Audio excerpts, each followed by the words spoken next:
tayo ng ginisang ampalaya kasi nakaka-timing akong ampalaya ngayon. Alam nyo ba, makano to? Kung sa Pilipinas money is nasa 180 pesos. Pero dahil sa gusto natin kumain, bili tayo kahit papano. Yan. Para makakain tayo. Deserve naman natin yan. So ngayon, ako mag-i-intro muna. Magandang umaga, tanghali sa inyong lahat o gabi man, saan man sulok kayong ng mundo naroroon. Ingat po tayo palagi. Samahan nyo ko or panoorin pala na magluto tayo ng ginisang ampalaya. May nakita akong ginisang ampalaya with pineapple. So yan ay sasamahan natin ng pineapple. Yan.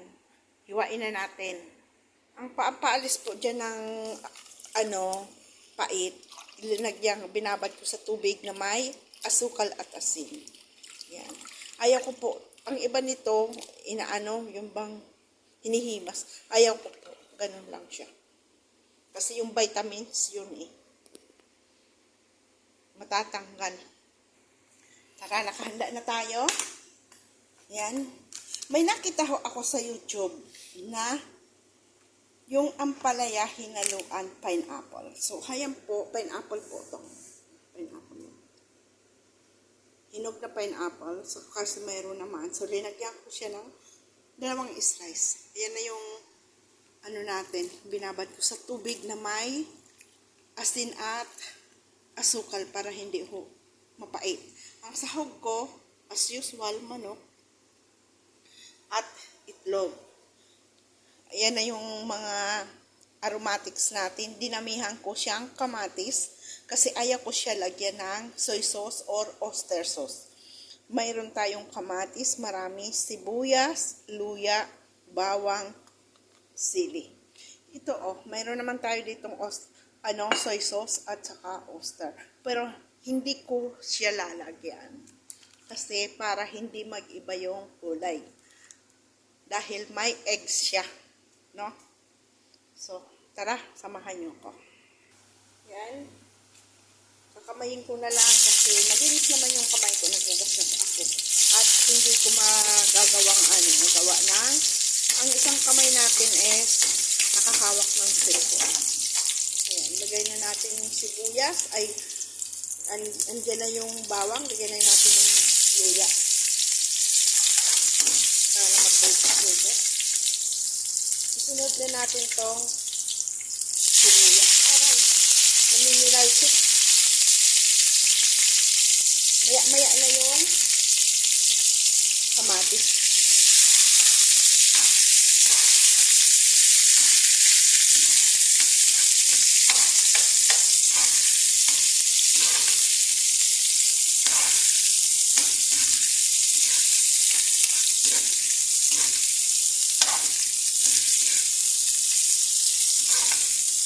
Maya na rin yung itlog natin.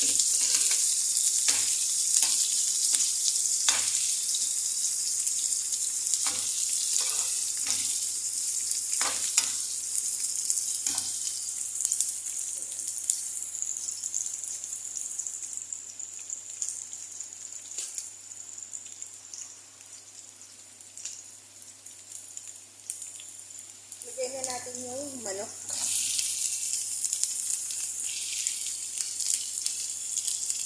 Para maluto na at saka magmantika.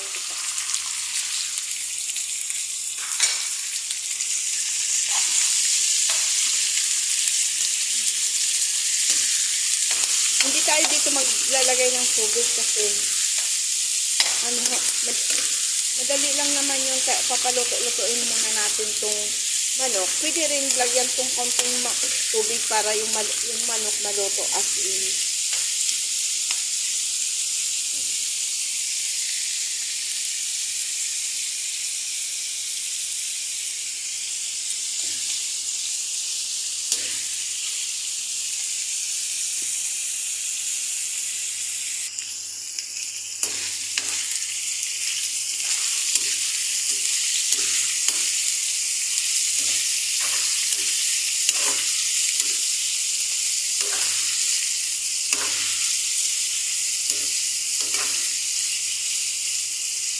Lagyan na natin ng konting, yan na yung sili. Yung konting kamatis, yung kalahati. Mamaya yung iba para merong bite. Mababite tayo ng kamatis.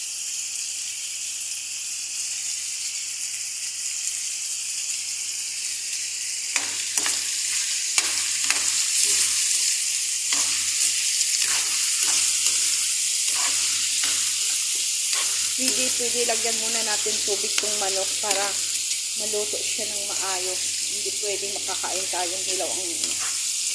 Lagyan muna natin ang tubig.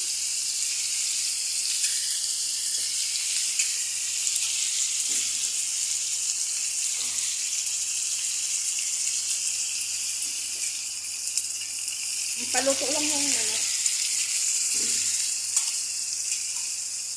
Lagyan na natin ang Ajinomoto. Para yung lasa, as in makaano siya.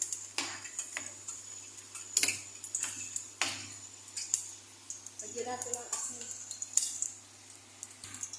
Lagyan natin ang asin. Palutuin muna natin yung manok kasi bago natin ilagay yung ampalaya. Kasi hindi pwede yung ampalayang malata. Ayaw ko sa ampalayang masyadong malata. Gusto ko half cook lang yung ampalaya. Lutuin muna natin ang manok.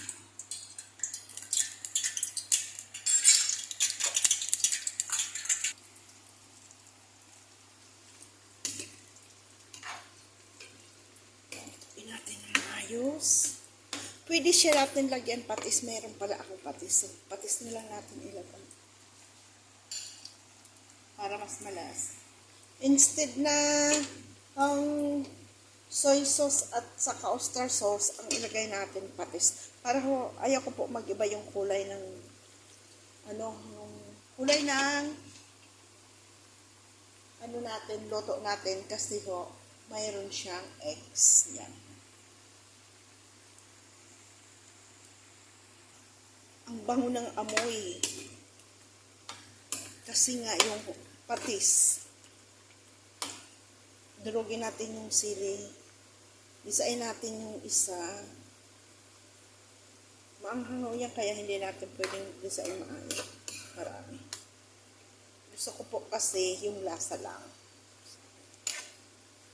Ito natin ang manok bago ilagay ang pag malapit na yan ma-dry, ilagay na natin yung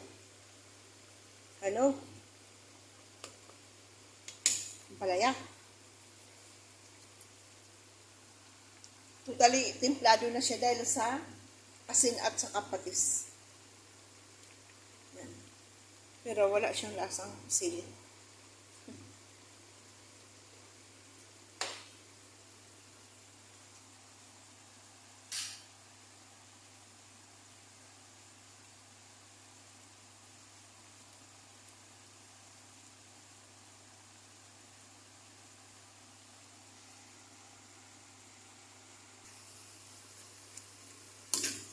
Malapit na siyang ma-dry. So, ayan. Siyempre, malaki na rin yan maluto. Pero may dugo-dugo pa yung manok. Kaya, ano pa natin. Linagay ko ulit yung tirang sibuyas. Sayang. Sa Pilipinas, ang mahal ang sibuyas. Dito po, sa Kuwait, mura ang sibuyas. Lalo na yung purple. Pero itong puti medyo may kamahalan kasi to American onion.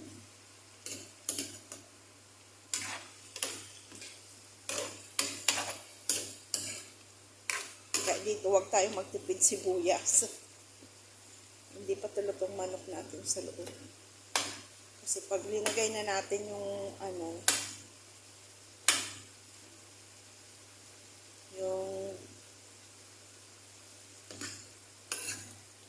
palaya natin. Madali lang yun kasi. Paluto-lutuin pa natin yung ating manok.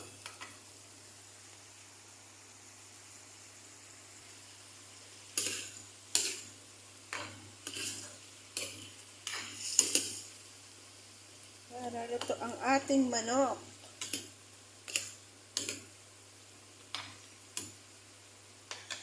i-gisa-gisa ko kaya yung yung ano na, yung itlog para ilalagay na natin. Lalagay na lang natin doon.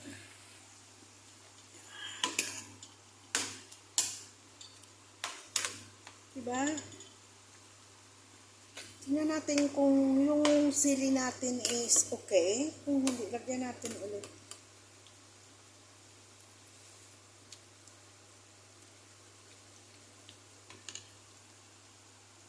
Kung dali yung sili natin, hindi siya maanghang pala. So, ayan, dagdagan natin ng sili. Kasi yung nauna, lisain natin.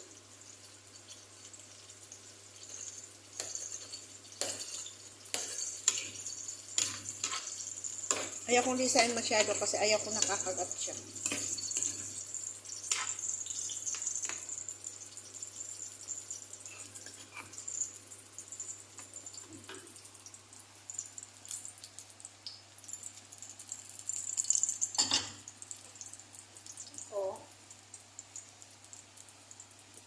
Prito naman natin yan.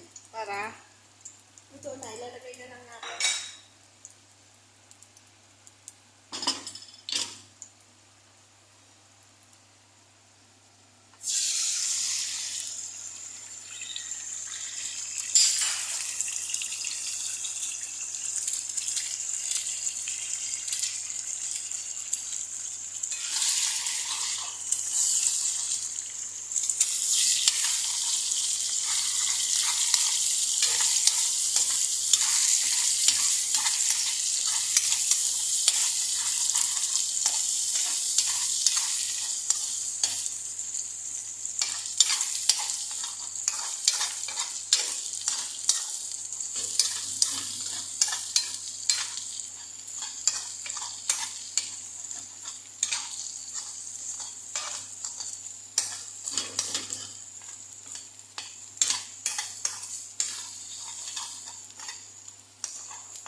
So, nilagyan ko itong asin. Tingnan natin.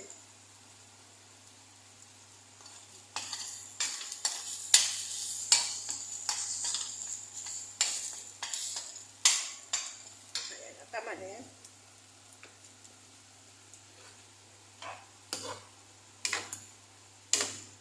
Ilagay ulit natin yung kamping kamatis para may bite size. Ito na yung ang pineapple natin. Tingnan natin kung ano ang result dito. Ito ay pawang nakita ko lang po sa YouTube din. Kaya hindi natin lalagyan siya ng soy sauce or oyster sauce.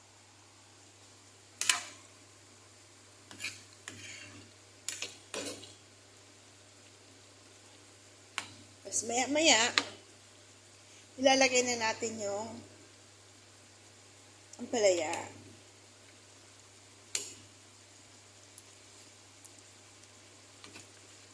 Harap ng lasa.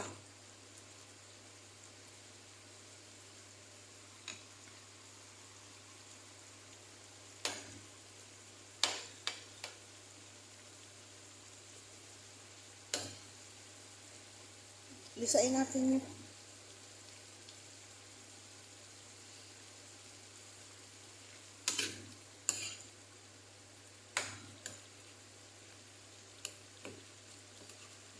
Sili, may lisa ko kasi para hindi ko makagat.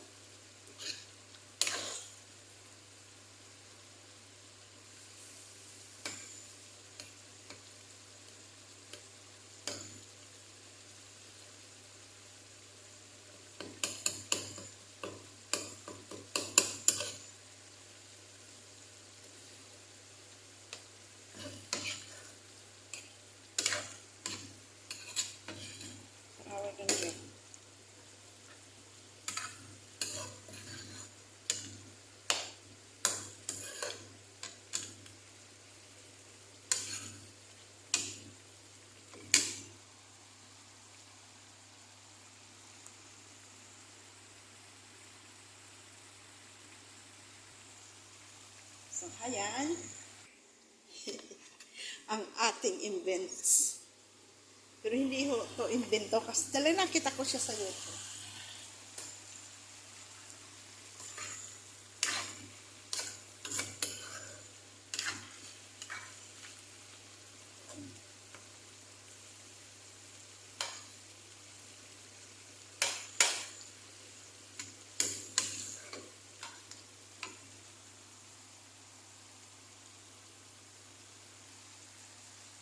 Tingnan natin ito, no? May tingluto na yung manok natin, di ba?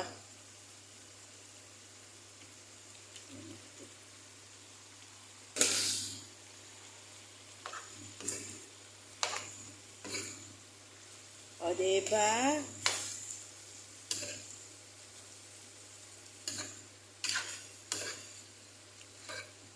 Mas maraming sahog, konti yung gulay. Pero okay lang ho yan.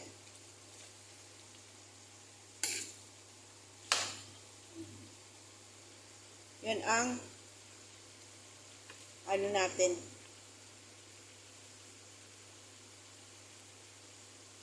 Pinya.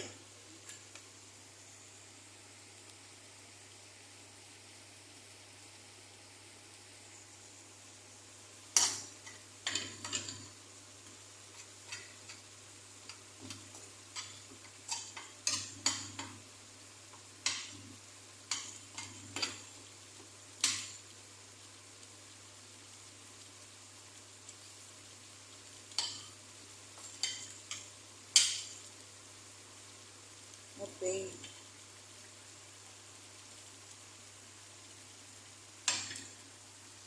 Ganyan na natin yung egg.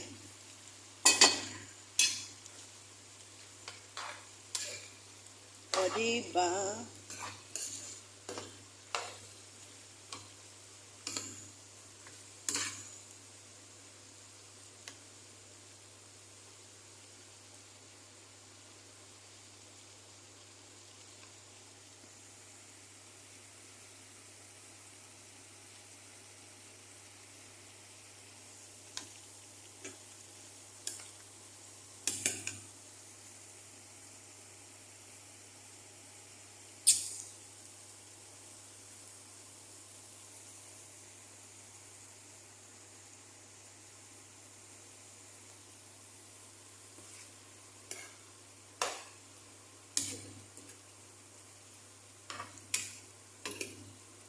Magtutubig pa yung ampalaya natin. Kaya,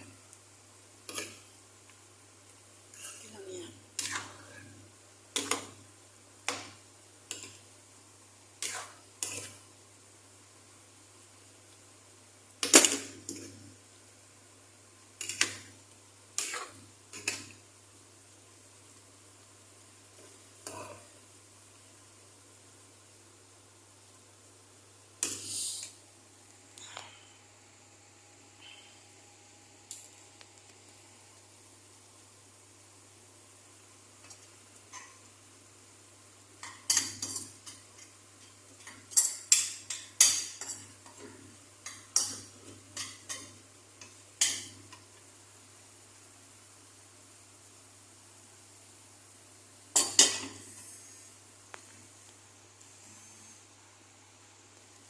Yan.